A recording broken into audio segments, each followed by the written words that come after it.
Hey there, it's Susie here. Welcome to this week's Member Spotlight. Now, if you know that you have a story to tell, but you don't feel comfortable telling it, you don't know how to do it without being salesy or smarmy, or you don't really know what stories are going to be really good for your business and which ones you just want to leave to the side, if you want to more confidently speak up in your business, but you're not sure how, then you are in the right place, because my guest today is a member who works with business owners, and specifically small business owners and micro business owners who are struggling to talk about what they do in their business to really confidently become the voice of their business. So let me introduce you to the lovely Jackie Campbell. I'm going to give her an opportunity to say a little more about what she does, but you want to listen up, because this is about you really being the voice of your business. So let's bring Jackie on. Hey, Jackie.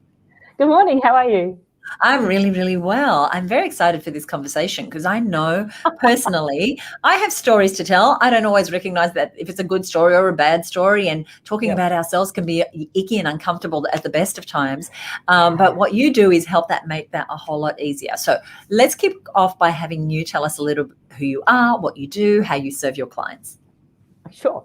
Well, as you said, I've stolen half my connection statement. So I look at helping small and micro business owners, and these are foundation members, usually the foundation knowledge of their business. So they're struggling to talk about what they do, so they can confidently step out from behind the logo, which they've sort of kind of, it's nice to snuggle down in there and go, this is my business. I can be really professional behind this. But sometimes it's hard to be us, because you're trying to be as professional as you possibly can. And you've got this preconceived idea of what that looks like, what it sounds like, what our clients expect from us, what everybody else is doing. So I help these guys step out from behind their business logo, become the voice of their business. So they learn how to tap into to their personal stories, their business stories, and craft these into a brand that they can be super, super proud of. So when it comes to engaging and inspiring and influencing, they can do that without feeling really salesy, or worse, like they're showing their knickers. Because, sometimes you think, geez, it's just a bit too much. They're showing their knickers. I love it. You heard it here, right here. Now, you mentioned a connection statement. And for those watching, what I want you to understand, that a connection statement is a really powerful way to talk about your business so that people know who you're for and who you're not for, and the difference that you make in your clients and how you deliver your services. And so you do workshops, you do in-person workshops more specifically. We're going to talk about some of your products and services a little later on. But first, I want to zone in on this ideal client. And I said that they were small and micro businesses, but tell us a little bit more about this person, this woman, if it's a woman or if it's a man or if it's whoever it is, what is going on in their business and their life that has your services be exactly what they need right there and then. Well, the thing about a lot of businesses is we come with these preconceived ideas of what they are. So if someone says to you, what do you do? I'm an accountant. And we automatically, our brains, though we drastically try not to, we just make up this construct almost of, this is what accountants do, this is what they sound like, this is what they look like, this is how they behave. And that couldn't be further from the truth, particularly if you're not that sort of accountant. So the people that I love to work with, they're often women. And I'm wondering if it's because that's sort of kind of where we just groove to. I've worked in a male-dominated industry all of my life, first as a geologist and then as an occupational hygienist. And so it feels like you've kind of almost got half the time you're trying to prove you have the right to be there, which is a really shocking thing. We like to say this is the 20th century, we're all grown up now, but it's just something about that, working in these spaces. And so I work specifically with women who are the foundation knowledge of their business. And by that, I mean that while they may have a team or they may have support, the knowledge and the professionalism of their business sits with them. So they're the knowledge, they're the techniques, they might have been the people who came up with the ideas behind it, or they're the trade or the profession which sits behind what the business is built on. And the problem, sorry, carry on. Is it very good? Jumping into ad. But what happens there, of course, is getting out of our own way can be a real challenge, because we're not, particularly in Australia, that whole, woohoo, look at me, look what I did, spotlight on me. So many women find it's easy to shine the spotlight on their teams, the way that they're achieving, rather than stepping up and actually being that voice, that face of their business. It can be really challenging. And that's what I work with. It's about giving yourself permission almost to be the expert. And that doesn't mean you're the expert, but you're someone's expert. There's always people who know more than you. Absolutely. But there's a whole bunch of people behind you who are still stepping into your field, who need your knowledge. And it's amazing what happens when you turn around and go, okay, how can I serve? And then as you create those dialogues, that becomes a way of engaging, and it becomes a really natural way of doing it. So giving yourself permission to turn around and look often is the key to the beginning of that journey. There's some interesting things that you just said, and one is that every one of us is someone's expert. You know, there's someone always trailing behind where we are now, and sometimes we can hold ourselves back because we think, oh, so many other people are doing this. You know, this person is doing this better. This person's got 100,000 people on there following them, etc. And we devalue the value of our unique point of view, our unique experience, and how it comes together, our stories, which what is you're helping them unearth, and the value that that brings. And so that working with women, especially at that level of confidence, is just such powerful, powerful work. And I'm just so excited that not only am I getting to hear more about what you do, but those who are watching. And if you are watching and you've got some questions and comments along the way, please just let us know. So I want to continue down this stream. This is about us having a voice, coming out from behind the logo, as you said, and really letting people know how we can serve. Tell me, you brought some specific strategies. And one of the great things about these Monday member spotlights is that not only do you get behind the scenes of a business, and we're going to talk a little more about Jackie's business in a moment, but you also get the expertise from these amazing women who are part of our community, who all come with, you know, years and years of experience out there in the world, in corporate life, raising families, running their own small businesses, but also bringing you, especially with a topic like this, some gems that you're going to be able to use in your business right away. So tell us 3 pieces of advice that you typically are giving your paying clients that you've brought here as a gift to those who are watching here today. Okay. So I guess the first thing is that, just like you were saying, Susie, that whole, there's 100 accountants out there. There's lots of copywriters. There's lots of people that are business coaches. That's absolutely true. I mean, if we came up with a completely and utterly unique profession, the first question would be, is there a client for that? So we know that if you are an accountant, or default accountant babble, if you've got a place which everybody else is doing, that's fantastic, because it means that you've already got a proven audience. You know that there's a space for that. But the thing to keep in mind is there is absolutely not one single person in the entire multiverse that is the same as you. With your stories, your framing, your approach to things. Nobody explains things like you do. Nobody can resonate with some people like you do. And sure, there'll be lots of people out there who are looking for a copywriter, for example, but you will attract people to you from your way. So someone said to me once, if you don't get out there and actually work out how you can serve your clients, it's a bit selfish. And I'd never thought of it that way, because if I'm not offering what I know to people I can help, then where else are they going to find it? If they're my ideal client, then I'm potentially their ideal consultant. So if we don't find each other in the dark, then how the hell are they going to move forward? I mean, they might have someone else, but it's a case of finding that. So you are the only person who can do what you do the way that you do it.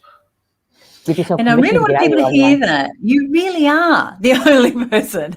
Like, it's not, this isn't just marketing speak. You really are. No. Nobody has your unique family upbringing or learning, the education you had, the experiences. They haven't worked at the places you've worked. They haven't been able to synthesize the way you have for your area of expertise. And so that's very, very powerful to recognize that there is value in your unique point of view. Love it. So the thing which sort of kind of tailors on to the end of that is to keep in mind is, now the stats vary a little bit depending on what you're reading and who you're talking to, but about 78% of people fear public speaking up there with death.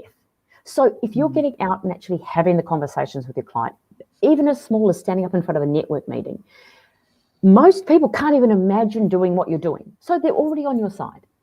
Now, the other thing to keep in mind is about 14% of the people absolutely will do it, but they hate it. So they're on your team as well. And if you look at that last sort of 8% of people who do it and they love it, they know how hard it is.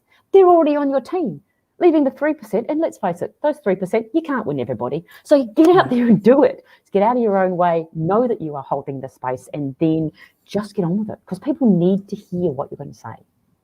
I love that, getting out of your own way, because we do often, we get in our own way. All right. So that's what you're a shocker for it as well. Yeah. I think I am too. And that's why it's so important to surround yourself with people who give you, that little nudge to, and I know that you're part of our community and that you have, access to accountability. And I think as small business owners, we can, if we don't make ourselves accountable, if we don't, then if we do take the slippery way out, which is, I'm not going to tell anyone my goals, I'm not going to really go for it, I'm not going to, even though I want to go from here to there, I'm not going to take the actions. If we surround ourselves with people who are going to go, well, how's it going with that new lead magnet? How's it going with that new telling your story, etc. Exactly. All right. What else have you got for us? And the other thing would be repurpose everything, as if your sanity depends on it, because it does. Tell us about that. So, for example, we're recording today. Now, we're speaking with purpose today. We're not just making it up and having a bit of a wing. Susie gets organised beforehand. We get a bit of an idea of what we want to say to each other. Not just for me, it's also for you, because you're going, well, there's a purpose to this interaction. Can this person add value to my clients? Yes, cool, bring it on. So we've got that whole sort of kind of setup. The other thing, though, is, how many times do you have conversations with your clients? You go, oh, damn it, I wish I'd written that down. So I do a lot of workshops. We do a lot of Zoom stuff, always with permission. Don't ever record anybody without their permission, but always with permission. So I've got a little wireless mic. I always mic myself up whenever I'm presenting. And it's not because I like the sound of my own voice. It's because if I'm running a workshop, I have this opportunity to react to my clients. They're sitting there, they're asking me questions. Theoretically, hopefully, they're ideal clients sitting in my room, but not always. So what happens there is, if I do an audio recording, it doesn't broadcast it. What it does is it records to me for later. So they can then throw it up through something like otter.ai, and I can transcribe it. So all of a sudden, I've got then one piece of work, and I've got the audio, I've got something I can repurpose, I can turn it into blog posts.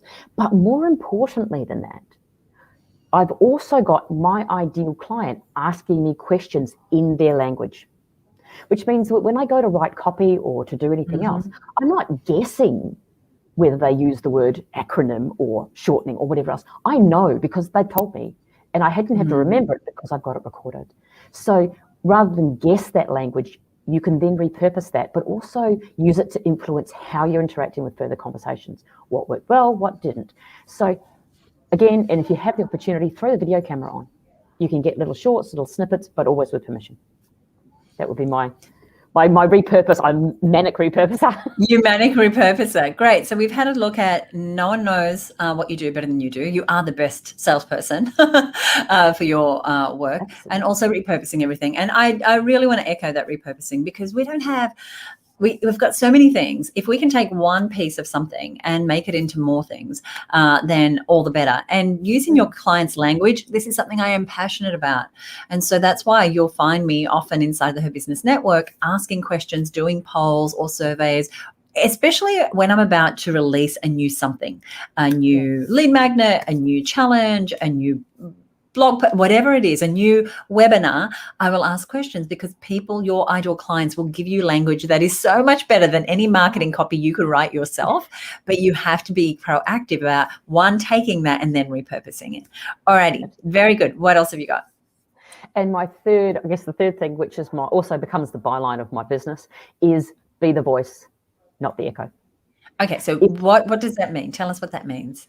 Well, you can either, and it happens so often when people are presenting, and I think it's because that whole, we're not quite sure what we're doing, and we get in our own way, and we think that everybody else is the expert, and imposter syndrome kicks in, and the dude in the green t-shirt starts getting in your ear.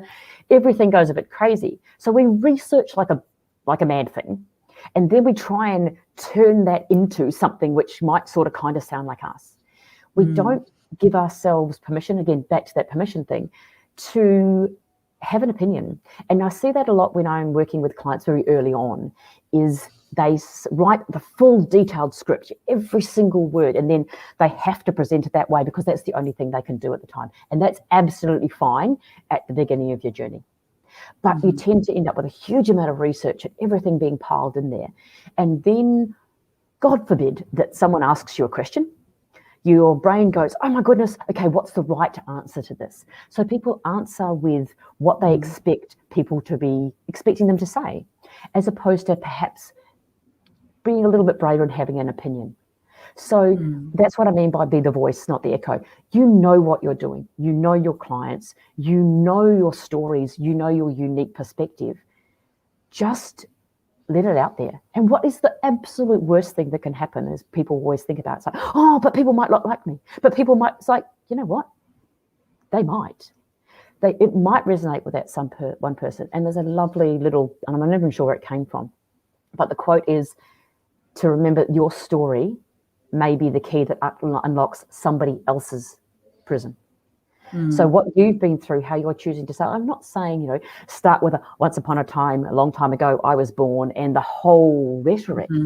But there'll be pieces of your journey that are incredibly valuable to people. And they may just be one piece of story. They may be an example, something which makes them go, actually, that is a real person. They might get me. I might take a chance on that, because nobody knows you from the beginning. At some stage, you need to share something which helps people start to trust you. So again, and that's not something they've read 1,000 times somewhere else. It's going to be something that that is uniquely you. And it can be really easy, and I know I've done this a lot, it can be really easy to dismiss our own stories as not being important enough. And so that's where coaching, like the coaching that you do, in helping people go, oh, well, that's an interesting thread. Let's pull on that thread a little more, because there's a unique point of view. So very, very good. I'm going to give you the details. I'm throwing up the website here just before we move on. Would you go ahead and just tell people the name of your business? And I know there's a little bit of a story behind the name of the business as well. Yeah. The name of the business, pronunciation-wise, is Arca Morai. Now, I could have gone with something which was very obvious and storytelling and whatever else, but they've all been done, let's face it. And they've been done really well. So Arca Morai is something I made up, but I came to the conclusion that nobody knew what Pepsi was either when they made it. So that's okay. Well, people get used to Arca Morai. So what does it mean? That's the hurry up, Jacqueline, to speak quicker. So Arca is all about, an arc is an area of great value, or something like a vessel that holds things of great value. And Morai is a respelling of the space. I grew up in New Zealand. So a marae in New Zealand is a space in front of the main meeting house where people come together to celebrate, to reinforce their culture, to share stories, to look at their law, to celebrate. So Arca Morai is a place of great value where we celebrate our stories. I love it. I hope that's on your website. Yes, it is. Yeah, it is. That's a great story. So isn't that interesting? And each of us has business names, and maybe your business name has a great story that you haven't yet told, but it says a little about you. Like, we just learned quite a lot about Jackie and her heritage and what she values by hearing the story just behind her company name. Love it. A little comment here. Oh, where was it? There was a comment here. Nikki. Hi, Nikki. This was earlier to the point of repurposing. She said you can also use it as a podcast if you have their permission, which is a great idea. Like this, interview would be a great podcast, right? Because Jackie's sharing some incredible information that, those of you who are here watching, many, many people who are going to watch once the recording is saved back to Facebook or YouTube or wherever it is you're watching. But this is gold. There's so much gold here. Thank you. And Eva's saying good morning. Good morning. I'm not sure if it's Eva or Eva, but hello. Alrighty, I want to tell people in a moment how they can learn more about the work you do. But firstly, I want to talk a little bit about your business, because you're growing your business. You've had this long career in this male-dominated industry, as you mentioned, and you are currently running in-person workshops and doing individual coaching, which would be so powerful to work with you. But you do want to move more to some online work and online courses, and you do want to put a little bit of automation into your marketing so that you have a lead magnet that opens the door to more and more people doing work about you. Now, you mentioned to me, and I'm just outing you now, that you said that it indicated that you were a little bit stuck in getting this process going. So tell us what's happening there. Well, I've been running my own businesses since 2003. So not young, not not new at this. And that was after a particularly traumatic thing. And I thought, no, bugger it, I'm going to do something different. So I started there. I'm a geologist by trade, as I said. I work in occupational health and safety. That was where I ended up running my own business in that space. Now, the cool thing about that is I knew exactly what I did, exactly how to talk about it. And it was 20 odd, almost-ish years ago. So the world is a completely different space. Then I ended up specializing, doors open, you walk through, think, oh, that's a good idea, let's do that. So I ended up specializing in occupational hygiene, specifically in mold, water damage, and people health within indoor spaces. Right. So again, a scientific-based foundation knowledge, knew exactly what I was on about. Part of what I needed to do, though, is because, I guess like any business, the education always needs to come first. I mean, the reason I had my first business is it used to drive me nuts because the web was like, oh, one mold spore, you're all going to die. And it's such rubbish. So I thought, no, that's rubbish. We have to do something about this. So that business was born and built, and it became one of those things where I got handed from client to client.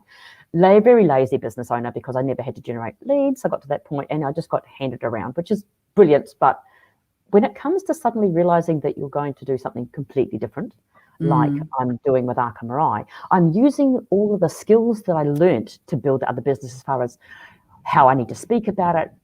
That's what's become the underpinning knowledge for Arca Morai is my experience building those. But I'm suddenly in an environment where I have no idea. I didn't have a web page for my, I did for one of them, but not for the other one. I didn't have to do any social media. The whole world has changed. Yes. It's like, what the hell do I do now? And the problem with this, of course, if I want to go online, which I do now because I'm moving on with my boat, once I reopen the world, I'm going to sail away and never come back. It's a plan.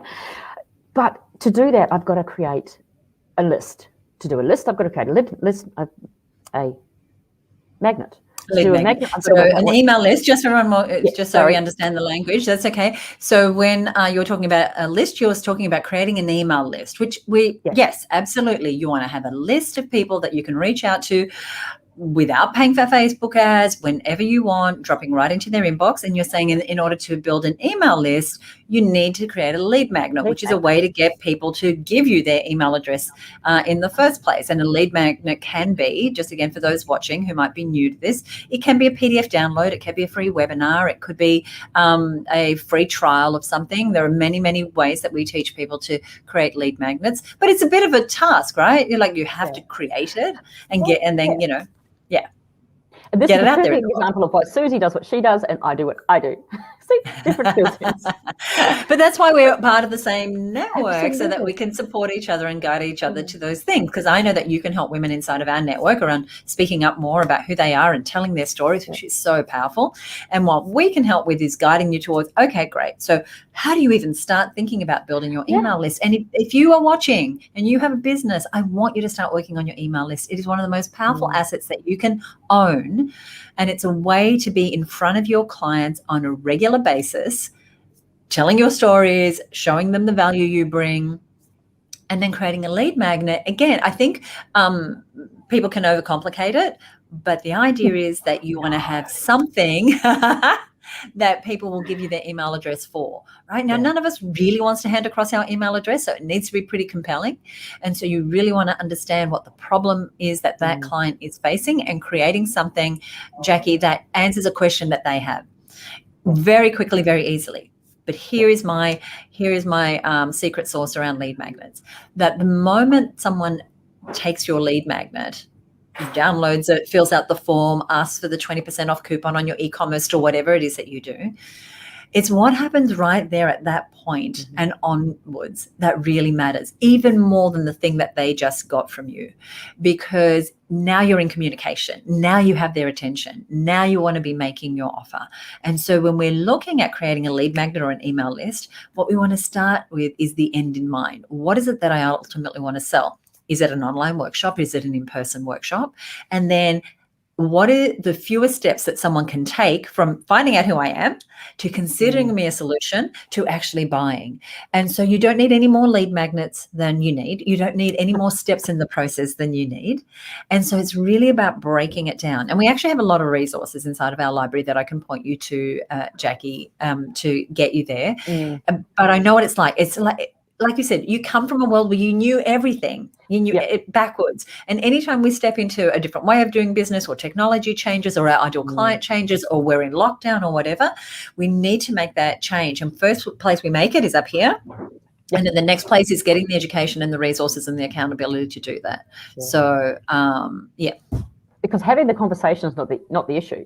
Because I'm so used to working face to face. I'm used to working it's now I need to work out a way of selling to people outside my network and their network. So it's that third step, which is the challenge. It's how do you get in front of people who've got no idea who you are? Right. And, once we have worked our own networks, and their extended networks, then yes, there is at some point where we think we need to build awareness with people who don't know us. So, let me tell you, it's totally doable. We're doing that every single day, helping women do that every single day. And it does start with knowing your ideal client. I want to tell a story here. Carmel's telling us about her name here. She says, "Good morning. My business name, being Pink Ceremonies, is simply because I've always liked the color pink. I've always liked wearing pink. So when it came to giving my business a name, everyone who knew me said it was the perfect name." Excellent. Very good. Very, very good. Alrighty. So you've been a member of the HerBusiness Network for how long now, Jackie? I was on the last set of just recently. Yeah. Great. You did our coaching week. Very, very good. Very new, but very engaged, very involved in the group. I know your name. I see your face. You said this. You said, "I am a shocker for getting in my own way and faffing about when I'm not clear on what I'm doing." Yes, that is so true. And when I saw those words, I thought, I just highlighted them because I went, I bet so many people could relate to that, because we do, as we said earlier. So you came to the conclusion that you wanted to be part of a network. So tell me, so what's happened since you joined? How's that been supporting your business? I don't even know where to start. It feels like I've been around forever. I must admit, it feels like I've been around forever. Even though looking back, it's actually only been my first real, I suppose, month was April. And it's only like the end of May. Right. It's been 2 months. But I feel like I've made so much progress. And what it is that just because I work alone doesn't mean I need to be alone. And so it's amazing, the feedback and the jumping in and out, and we've got the goals groups going. We've got all sorts of things. So I've met some incredible people virtually and the roundups, and you really feel like I'm connected. I mean, I work in a co-working space, so it's not like I'm completely disconnected from the world. But it's nice to talk with people who are at different places on the journey I'm taking. And I think that's the key to it. It's the fact that everybody's on this journey. And again, we're talking about the experts. I've got people behind me, people in front of me. So people I can help, which is awesome because that's like the coolest thing ever. And there's people I can go, I'm stuck. And the space itself is a place where you can go, I'm stuck, without feeling like you're showing your knickers. Like going, you don't have to turn up with your best self every single time and be all the answers. You can go, help, I run into a wall. I don't know how to go up, over, round. And someone says, have you thought about going through? Oh, no, I haven't. How do I go through? Oh, this is how you build a door. Okay, got it. Cool. And it's just such a genuine space. It's awesome. Best network I've ever love that analogy. Part of. I'm going to let you say that bit again. Sorry, the best network I've been part of, and I've been part of. I've been the leaders in some, and all sorts of things. And it seems to do well. Okay, put it this way. You often get the rhetoric, this is what we do, this is what we stand for, and you go, oh yeah, sure. But you know what? HerBusiness Network actually delivers on that, rather than just sounding like it should be a good idea. It is a good idea and it rocks. I have not regretted my investment for even a millisecond. I can't believe that I'm waiting for the next bill. Like there should be more to pay. The value is that awesome. So Thank you. It sounds crazy, but you know what I mean? That's very good. Well, thank you. It is, it's wonderful to hear that. And I appreciate the contribution that you make inside the network, because that's one of the things of the network. It's not just what you can receive, but it's also what you contribute to the greater good of all the other women business owners. And I love our women business owners in our network. Yeah, it's, awesome. like you said, they're all different stages. They're in all sorts of industries, but they have that commonality, which is when I grow, you grow. When I contribute, we all benefit. When I show up, it lifts the game for everyone. So thank you for that. I want to make sure that those who want to get in touch with you and learn more about your products and services, especially the new upcoming online workshops over on your website. So tell us about your products and services. And I'm just putting up this link. I want to explain what it is, that there are some great customer stories stories that Jackie helped her clients to really start to articulate. And you can listen to the stories over on the website. So when you go to the website, there's a section that's listen to the stories. So I'm going to leave that up there while you tell us a little bit more about your core products and services and how we can do business with you. Well, I guess like many of the members of the network, this is a work in progress, because I've gone from in-person workshops, which I've absolutely loved doing, and I've gone to online workshops, and that was a real challenge. It was like, how the heck is this going to work? Is it going to work? Oh, bugger it, let's give it a go and see if it does work. And it mostly sort of kind of does, but I do prefer the one I must admit, I do prefer the other stuff. I've got a couple of other things that I do as well, but I'm sort of kind of trying to park them up. But the challenge is, of course, that I absolutely love doing them. So at the moment, I'm doing online workshops and in-person workshops, but also I'm doing Tribe, because I had spare time. Right. So Tribe, for those watching, is the Tribe experience led by the wonderful Stu McLaren, who's one of my mentors. And so there's a number of HerBusiness Network members who are doing that course at my recommendation. And you're loving it? I'm loving it. Absolutely, because it's been, I sort of gave myself over to the process and going, okay, and it is, if you follow the process, it's a bit like creating, this is obviously creating memberships, but creating courses, and it's about moving online. So by the end of the year, I want to be online. And the reason that is because the world is just such a dynamic place at the moment. And I guess you could reach more people, but it also frees me up to do some of the other stuff that I love. I'm currently working with two amazing women, helping them record their memoirs, which is just an incredible honor. So that's some of the other work that I do as well, where you're having trouble unpacking a story. So people try to write a book in a straight line, and that's not how your memory works. So that's a case of staying half a thought ahead of them, and they're recording their stories, we're chatting, and it's just a crazy, crazy experience. And then we're rearranging the audio so it can go into a book, but also gives them an audio version. Yeah, so there's something that you sort of mentioned early on, which is part of your ideal lifestyle, that I just want to bring in as we bring this to a close. And that you said that as soon as the world opens back up, you are getting on the boat and you're getting out of here. So look, as business owners, we can create our business any way we want, and with you moving more and more online, you can pretty much be anywhere on the planet and still serving your clients to the highest level. So tell us a little bit about that, because I love women to create their ideal business, and your ideal business is going to be different to the next person's ideal business. But tell us a little bit about your ideal business and what you're creating there. So my ideal business is I'm moving online so that I've got the freedom to be wherever I want to. And I absolutely adore Australia. I really, really do. But my husband and I desperately want to see the rest of the world. And we do love to travel. But the most expensive part of traveling, of course, is the accommodation, not the flights. So we figured, hang on, new plan. We love the water, so it made sense. So we built my husband and my dad built a 44-foot catamaran, which is and we live on there full time now. We were just getting ready to get organized, and then someone closed the world. So once that happens, I need to move everything online so that I can still work and still do what I want to do. But so the idea is that I'll have a foundation income, which is based on my membership and my online courses. And then I can do what I would love to do, and effectively run workshops or create some sort of community engagement as I travel. So be it either on the boat or in communities that we meet as we travel around the world. The possibilities are endless, but at the moment I need to move online. That's stage one, and then just make it up as I go along, because I can. I know that sounds really weird, but It's because we very can, exciting. why not? Very, very exciting. I think it's very inspiring as well to hear, women step into just running business the way that they want to run business. Because now the way technology is, the way the world is, except for the fact that we can't leave the country right now, is that you can pretty much, create it as you want it, right? We don't have to live by the norms that our parents did or our friends did or even we did 5 years ago.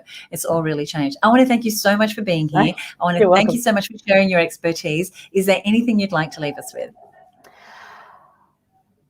The only thing I guess I would say was that we so get in our own way. And I know this has been a recurring theme, but rather than thinking, what's the worst that could happen? Can I survive this? Let's change our thinking to, what's the best thing that could happen if I do this? Who can I help along the way? Because as a community of people who are working with each other, sharing our knowledge and supporting each other, we can achieve far, far more than we ever dreamed possible, and certainly more than we can alone. So if we band together and just move this whole place forward, it's going to be awesome. Beyond awesome, the dream that we can dream of. So that will be my parting thought. Beautifully said. Thank you so much for those parting thoughts. Thank you again for joining me. Right. You're awesome. Right. See ya. Thank you. Bye. Thank you. That was wonderful. Thank you so much to Jackie Campbell. Please go ahead and check our Arca Morai. There is the URL, and wherever you're watching this video, we'll be sure to post that URL so that you can go ahead and look at some of the stories that she's worked with on her clients. You'll see a little tab right at the top of the website that says listen to the stories. And I just want to recap those 3 points that Jackie made because I thought they were really, really powerful. And that is that no one does know what you do better than you do. And that there are always people who are trailing for whom you are going to be the trailblazer who really need your information. So please don't get stopped by the fact that there's a million other copywriters or stylists or people doing whatever it is that you're doing. The second thing is that how could you repurpose a piece of content and make it available in another way? Is there a way that you can take something you've already done, already put a whole lot of energy and focus into, and make it into something else? And the other, which I love this line, is be the voice, not the echo, which is Jackie's tagline. The other thing is Jackie talked about the HerBusiness Network. The doors to the network are closed. We only open the doors 3 to 4 times a year. They're due to open again in July. So if you are interested in joining us the next time we open up, all you need to do is head on over to herbusinessnetwork.com and request an invitation. And so once the doors open, you'll get an invitation to join, and you can then be part of the most supportive, most collaborative community for women business owners right here in Australia and increasingly the world. We've got members all over. So I want to say thank you so much for joining me. If you've got any questions at all, drop them here below. I know we've got some questions. I definitely want to share these. Nikki's saying, excellent. Thank you for sharing. And Mary's saying also thank you. Thank you all for watching. Enjoy the rest of your day. I'll be back next Monday, I believe, with another member spotlight. Thank you so much.